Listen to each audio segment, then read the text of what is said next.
Welcome to Pilots Watching Pilots, the show where we watch pilots of your favorite TV shows. What are we doing this week, Mike? What? Today we did Pee-wee's Playhouse from September 3rd, 1986. We asked for a suggestion. I wanted a kids show because I feel like kids are getting their summers kind of screwed here. It's been a rough year. Something fun for everyone. So, yeah, we picked, you picked Pee-wee's Playhouse was the most suggested thing, and so we're doing it. Pee-wee the character was created by Paul Reubens. It started off with the Groundlings. It's a California improv and sketch comedy troupe. That's where he broke his teeth. He created the character, started doing stage shows. It was so popular that he kind of got suggestions from people all over to do a movie, and he kind of invented and discovered Tim Burton and blew up Tim Burton's career. And he got an offer from CBS to make a TV cartoon of Pee-wee with everyone. And he goes, I don't want to do a cartoon. I'm from the stage. I want to do a live show fully on stage and make it a children's show like they used to do, like Howdy Doody and stuff that he grew up loving in the 50s. So that's what he made, and that's what we watched. So let's break it down. Let's break down the episode. Woo! A lot of weed, a lot of acid.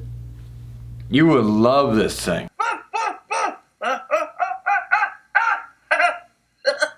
Outside of that, I don't know. I loved it as a kid. I really did. Yeah. I loved it. I love it was now. 8 or 9. You 8 didn't or like 9. this? Oh, dude, this is super weird. Are you kidding me? I thought it was so much smarter and more creative than kid shows now. Just flashing lights and buttons and like the stuff they show kids. It's just so uncreative. Everything in here was smart, and the adult humor was great. He gives a cow. He goes, "I might have a bathing suit for you," and hands her a moo-moo. That's funny. They don't even explain the joke. Nowadays, they would tell you the joke and tell you why it's funny. Here you go. This should fit. There was so much packed in this amount There of was a lot of time. I agree with that. Yeah. The claymation, the stop motion, the green screen, The all the cartoon. effects were so far ahead of their time, you know? That dark cartoon. The cartoon with the mice, yeah, that was good. They had pretty that, dark, but then they kept showing other cartoons. They kept breaking up the episode, but it had a story for the whole time too. So, you know, the whole thing was, hey, everyone's coming over to the pool. Pee-wee is mad because he wants to make some ice cream soup, and then, he messed it up because Randy jumped in there, and you know what saved it? It rained outside, and so he could make a bigger batch for everyone to enjoy. Wow, I didn't get any of that. Now that's the plot of the episode, and it was fantastic. Shit. Now you're hurt. Now you're hurt by it. Yeah, I don't think we watched the same thing, to be honest with you. Every part was cool. They even had a backdrop, different backdrops to pull down while he was in the photo booth, like his phone booth thing. Oh, okay, that was yeah. cool. I mean, every wedding you go to, everyone's got a photo booth now. Every part of this was ahead of its time. Like, I thought all of the gags and all the bits, and then like he's charging his robot, unplugs him, and like the cord shoots up. Like, charging robots? I mean, everyone, you charge all your products now. No one was doing that in 1986.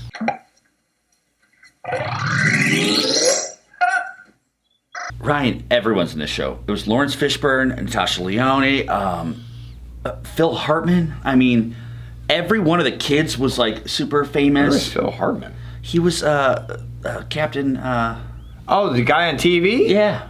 Oh, shit. I don't know. And he's in the rest of the series too. Like, he's in a bunch of them. Yeah, until he went off to SNL. Like, everyone, these are all like a ton of people from Groundlings. One thing he did great with the show is he got all of his friends involved, and they all played a part.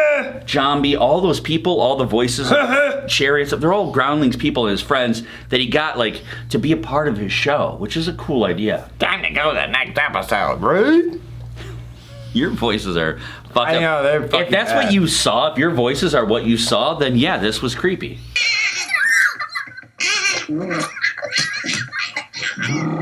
Let's do a shot though. How about you call over a flight attendant and then we can Flight attendant!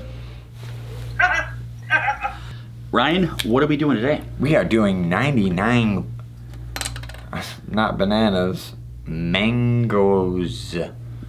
With an S. Mangoes. I thought it would say 99 mango. Now, mango, first of all, mango is so great. I feel like when beer and booze adds mango to it, they just add a little bit of flavor. They don't get a true mango. So let's see how much mango is really in here. What color is a mango? Ryan, that's the color of one right on the bottle. It changes color. So, Paul Rubens went on the dating game as Pee Wee Herman in character in 1979. Which is amazing that you went on the game show as a character and he won the date. Another fun fact, Rob Zombie was a production assistant on this show. Along with another guy who I didn't really look up or whatever, but another famous person. So many famous people were attached to this, so that's hard to just keep name dropping everyone.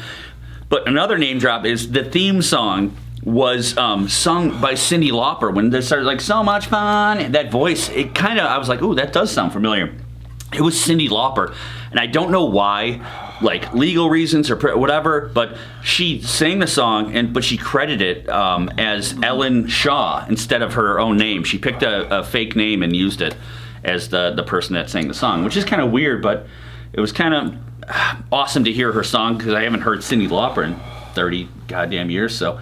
Ryan, you picked this one. He's been wanting to get back to the 99 train, 99 brand for life, man. You're not doing this. This one's giving you a little saliva. Oh, I didn't want to bring the bucket up. But it was almost bucket time. It was close. We got to get some new buckets in here. I could pass a breathalyzer for show. You couldn't pass it. You definitely couldn't. You're not driving anywhere. But instead, why don't you kill some time by giving us your recommendations? I predict we'll be back right after this. All right, folks. I don't know. I recommend you get really high, or if you're on acid or something, this could probably be good. Outside of that, it's weird. I'm not high. It's just strange. There's a chair, there's a window that they all talk, a zombie, a cowboy with curly hair, which... Larry Fishburne. It's not fish. Jerry Curl Fishburne. Fishburne, asshole. Fishman. Anyway, I don't know. There is a story in there somewhere. I just don't understand it. I don't know. And I love the show. You did, and now as an adult, you hate it because you're like Peter Pan. You grew up. Now you work for the stock market all the time, doing stonks. Stonks. Anyways, I think you gotta watch this show. This is so creative. I think it stands the test of time. The thing that impressed me so much about this is not only were all the people we talked about, the cast that was in it went on to do great things. He got somehow all of these amazing artists of the time to be a part of the show. I looked up all these people. They had all done so much. The one person I knew ahead of time was Wayne White. If you haven't seen the documentary Beauty is Embarrassing, you have to watch it. You'd recognize his work probably from Smashing Pumpkins, Tonight's Night, and designing Randy and half the people in there, the salesman that came up. His artist work is so different from what everyone else is doing. And this show is different from what everyone else is doing. I thought that this really holds up. And it's so creative. If you're gonna show kids something, this is still better than the crap you're gonna watch now. This was good. So I think you gotta watch this. I think Ryan, you gotta land this plane. I gotta land this plane. Yeah. Thanks for watching. Be sure you like and subscribe. Matt, what do you got? I guess I gotta watch Fred Sanford and Sanford Son next because that's. You gotta watch it. You got a perfect Fred Sanford, a horrible Pee Wee, and we gotta get more episodes. You look good, Debbie. Oh, that is pretty good. Yeah, perfect Fred Sanford. You actually gotta bring. Yeah, Fred. All right. Thanks for watching. Subscribe.